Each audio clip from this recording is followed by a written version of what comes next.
আসসালামু আলাইকুম। সকলকে আমন্ত্রণ আনন্দ টিভির রাতের সংবাদে। আপনাদের সঙ্গে আছি আমি শারমিন মনির। করোনা রোধে চলমান 7 দিনের কঠোর লকডাউনে তৃতীয় দিনে দেশে 134 জনের মৃত্যু হয়েছে। এ নিয়ে মোট মৃতের সংখ্যা দাঁড়িয়েছে 14,912 জনে। এছাড়া গত 24 ঘন্টায় নতুন করে করোনা পজিটিভ হয়েছেন 6,214 জন। এ নিয়ে দেশে মোট করোনা আক্রান্তের সংখ্যা দাঁড়ালো 9,36,256 জন। শনিবার বিকেলে স্বাস্থ্য অধিদপ্তরের এক প্রেস বিজ্ঞপ্তিতে এ তথ্য জানানো হয়।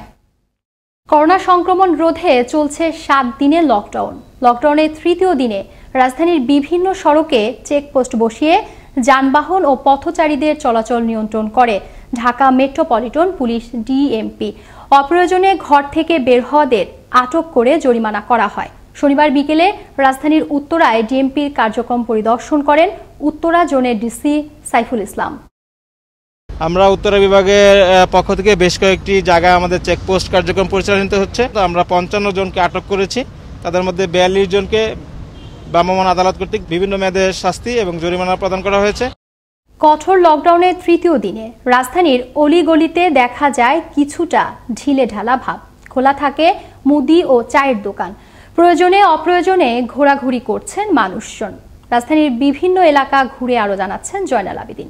ক্যামেরায় ছিলেন খলিলুর রহমান।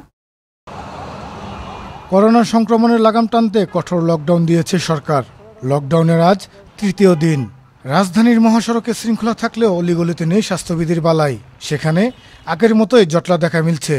কেউ কেউ নদীর ধারে বসে এভাবে আড্ডা দিচ্ছে। দোকানপাটও রয়েছে খোলা। অপরদিকে 5টার পর কাঁচা বাজার বন্ধ থাকার নির্দেশনা থাকলেও তা মানছে না কেউ। দোকানদাররা বলছেন জীবিকার তাগিদে এসব বিক্রি করছে তারা।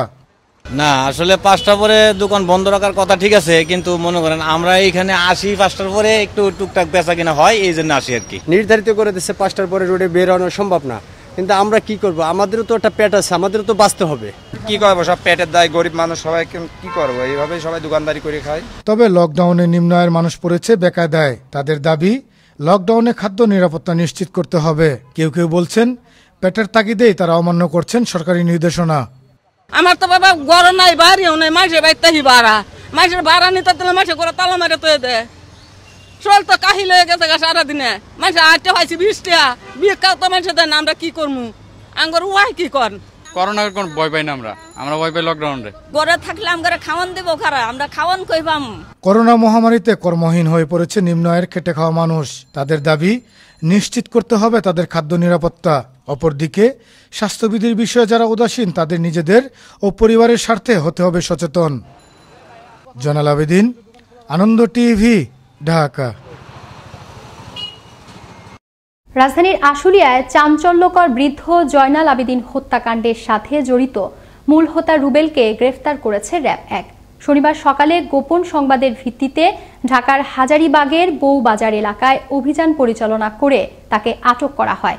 বিকেলে উত্তরার র‍্যাব 1-এর মিডিয়া সেন্টারে আয়োজিত সংবাদ সম্মেলনে বিষয়টি নিশ্চিত করেছেন র‍্যাব 1-এর অধিনায়ক লেফটেন্যান্ট কর্নেল আব্দুল মুত্তাকিন। পাওনা টাকা আদায়ের জের ধরেই এ হত্যাকাণ্ড সংঘটিত হয় বলে জানায় র‍্যাব। টাকা লেনদেন সংক্রান্ত কথা কাটাকাটির জের ধরে ভিকটিম জয়নাল আবেদিনকে মোহাম্মদ রুবেল বালিশ চাপা দিয়ে শ্বাসরোধ করে হত্যা করে। 34 ঘন্টার মধ্যে আমরা হত্যাকারী রুবেলকে হাজারীবাগ এলাকা থেকে আমরা গ্রেপ্তার করতে সক্ষম হই। ভোলা সদরের উত্তরাঞ্চলে শতাধিক বাজার নিয়ন্ত্রণের জন্য স্থানীয় 25 জন প্রতিনিধিকে নিয়ে জরুরি বৈঠক করলেন জেলা প্রশাসক তৌফিক ইলাহি চৌধুরী। বৈঠকে ভার্চুয়ালি যুক্ত হন ভোলা 1 আসনের সংসদ সদস্য তোফায়েল আহমেদ। এদিকে লকডাউনের তৃতীয় দিন শনিবার সকাল থেকে জেলার বিভিন্ন স্থানে দায়িত্ব পালন করেন আইন শৃঙ্খলা বাহিনী ও যৌথ বাহিনীর সদস্যরা। এ সময় অকারণে বাহিরে বের হওয়ায় 40 জনকে অর্থদণ্ড করে জেলা প্রশাসনের ভ্রাম্যমাণ আদালত।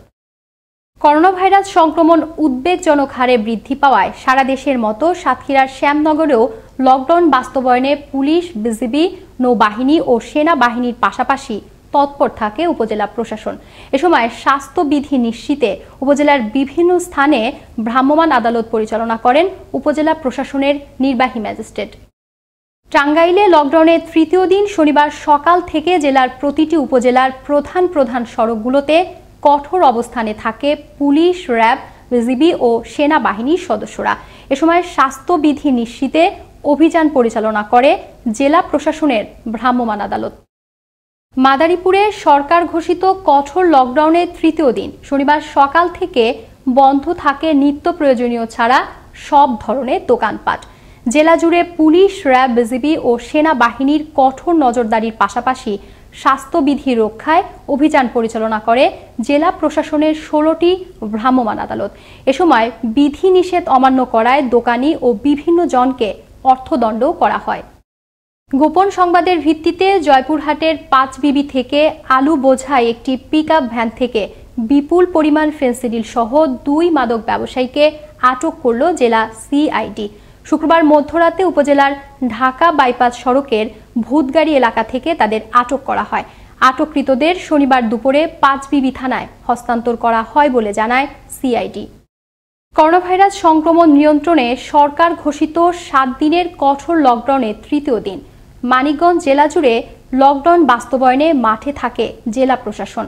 শনিবার সকাল থেকে জেলার ঢাকা আরিচা মহাসড়ক ও পাটুরিয়া দৌলতদিয়ার আরিচা কাজিরহাট নৌরুটের ফেরিঘাটও ছিল সম্পূর্ণ ফাঁকা। জেলার গুরুত্বপূর্ণ পয়েন্টে পুলিশ, র্যাব, বিজিবি ও সেনাবাহিনীর পাশাপাশি দায়িত্ব পালন করেন জেলা প্রশাসনের 14টি ভ্রাম্যমাণ আদালত। করোনার ঊর্ধ্বগতি ঠেকাতে সরকার ঘোষিত লকডাউনের তৃতীয় দিন শনিবার সকাল থেকে পাবনা জেলা জুড়ে কঠোর অবস্থানে থাকে স্থানীয় প্রশাসন। জেলার প্রত্যেকটি উপজেলায় আইন শৃঙ্খলা ও যৌথ বাহিনীর পাশাপাশি দায়িত্ব পালন করে নির্বাহী ম্যাজিস্ট্রেটগণ। এ সময় বিনা কারণে বাইরে বের হওয়া ব্যক্তিদের অর্থদণ্ড করে জেলা প্রশাসনের ভ্রাম্যমাণ আদালত। এদিকে জেলায় করোনা আক্রান্তের হার 24% বলে জানায় জেলা সিভিল সার্জন ডাক্তার মনিসর চৌধুরী।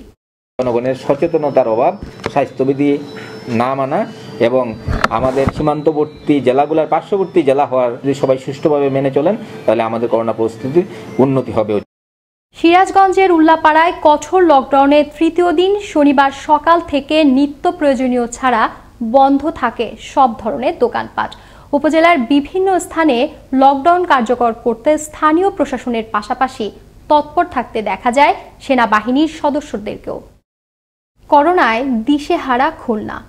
মৃত্যু ও সংক্রমণের হার বৃদ্ধিতে রোগী ভর্তির ক্ষেত্রে হিমশিম খাচ্ছে হাসপাতালগুলো।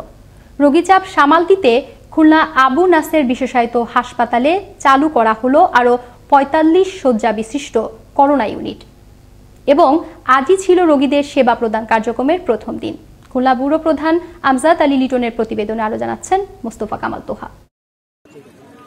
খুলনা বিভাগে করোনায় মৃত্যুর পাশাপাশি বেড়েছে করোনা রোগীর সংক্রমণের হার। খুলনা সদর হাসপাতাল, খুলনা মেডিকেল কলেজ হাসপাতাল ও একটি বেসরকারি হাসপাতাল সহ 3টি হাসপাতালের 340টি বেডে করোনা রোগীদের চিকিৎসা দেওয়া হয়।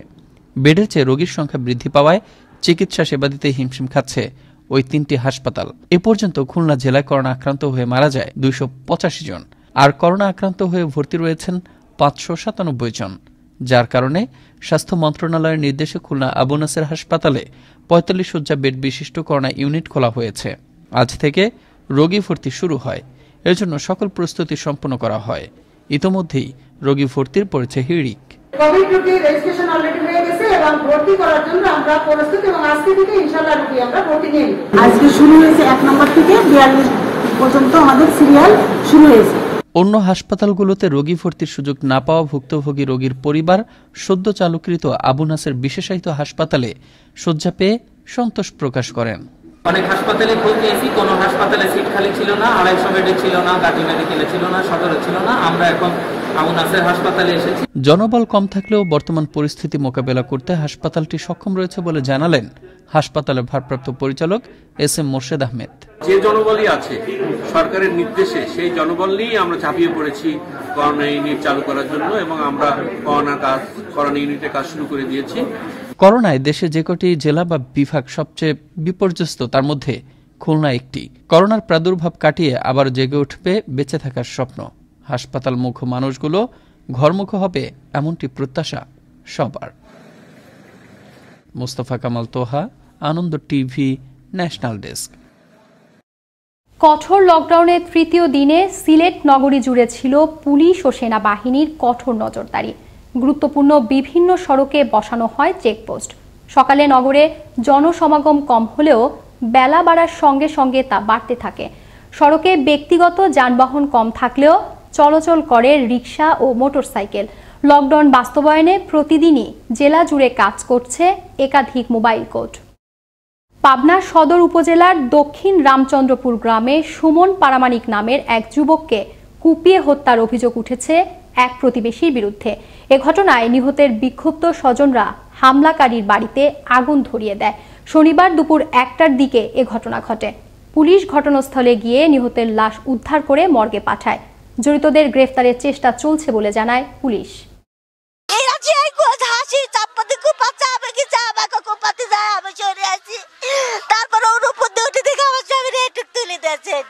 আমরা চেষ্টা করছি যে যত দ্রুত সম্ভব, তাদেরকে আমরা অলরেডি আইডেন্টিফাই করেছি এবং এদেরকে ধরার জন্য চেষ্টা করছি যে যত তাড়াতাড়ি সম্ভব আমরা ধরে ফেলবো। চুয়াডাঙ্গার মাথাভাঙ্গা নদীতে শনিবার দুপুরে মুন্না ও তার 2 বন্ধু মিলে নদীতে গোসল করতে নামে। এক পর্যায়ে নিখোঁজ হয় মুন্না। খবর পেয়ে ঘটনাস্থলে আসে খুলনা ফায়ার সার্ভিস ও সিভিল ডিফেন্সের সদস্যরা। পরে খুলনা ফায়ার সার্ভিসের 3 সদস্যের একটি ডুবুরি দল সন্ধ্যা 6:30টার দিকে 7 মিনিটের প্রচেষ্টায় নদী থেকে উদ্ধার করে নিখোঁজ মুন্নার মরদেহ। করোনা সংক্রমণ নিয়ন্ত্রণে লকডাউনের 3য় দিন রংপুরে আইন শৃঙ্খলা বাহিনী ও যৌথ বাহিনীর পাশাপাশি কঠোর অবস্থানে থাকে জেলা প্রশাসন। গেল 2 দিনের লকডাউনে কাউকে বের হতে দেখা না গেলেও শনিবার সকাল থেকে অনেককে বাহিরে বের হতে দেখা যায়। এদিকে স্বাস্থ্যবিধি অমান্য করায় বিভিন্ন জনকে আর্থিক জরিমানা করে জেলা প্রশাসনের ভ্রাম্যমাণ আদালত।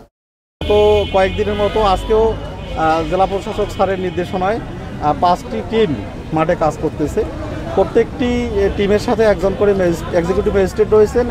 দোকানপাট আমরা খোলা দেখছি বা কোনো মানুষ মাস্ক পরছে না বা অপরিজনে ঘোরাঘুরি করছে, প্রথমে আমরা তাদেরকে কিন্তু সতর্ক করছি। গেল মাসের 23 জুন নওগাঁর সাপাহারের মাস্টারপাড়া এলাকার একটি ছাত্রাবাসে সুমি নামের এক গৃহবধূকে হত্যার ঘটনায় ঘাতক স্বামী সেলিমকে গ্রেফতার করে পুলিশ। শনিবার সকালে চাঁপাইনবাবগঞ্জের শিবগঞ্জের এক আত্মীয়ের বাড়ি থেকে তাকে গ্রেফতার করা হয়। প্রাথমিক জিজ্ঞাসাবাদে হত্যাকাণ্ডের কথা স্বীকার করে অভিযুক্ত সেলিম। শনিবার দুপুরে 7 দিনের রিমান্ড আবেদন করে আদালতের মাধ্যমে কারাগারে পাঠানো হয় বলে জানান সাপাহার থানার ভারপ্রাপ্ত কর্মকর্তা আল মাহমুদ। ভোলা সদরে মাদক সেবনে বাধা দেয় স্কুল শিক্ষিকা সহ একই পরিবারের 3 জনকে কুপিয়ে জখম করল মাদক সেবীরা। শনিবার দুপুরে উপজেলার বাপ্তা হাজিরহাট এলাকায় এ ঘটনা ঘটে। আহতদের উদ্ধার করে ভোলা সদর হাসপাতালে পাঠানো হয়। এই ছিল এখনকার মতো। আনন্দ টিভির সর্বশেষ সংবাদ এবং বিনোদন সবার আগে দেখতে ভিজিট করুন www.facebook.com/anondotvbd এই পেজে। ধন্যবাদ সকলকে, শুভরাত্রি।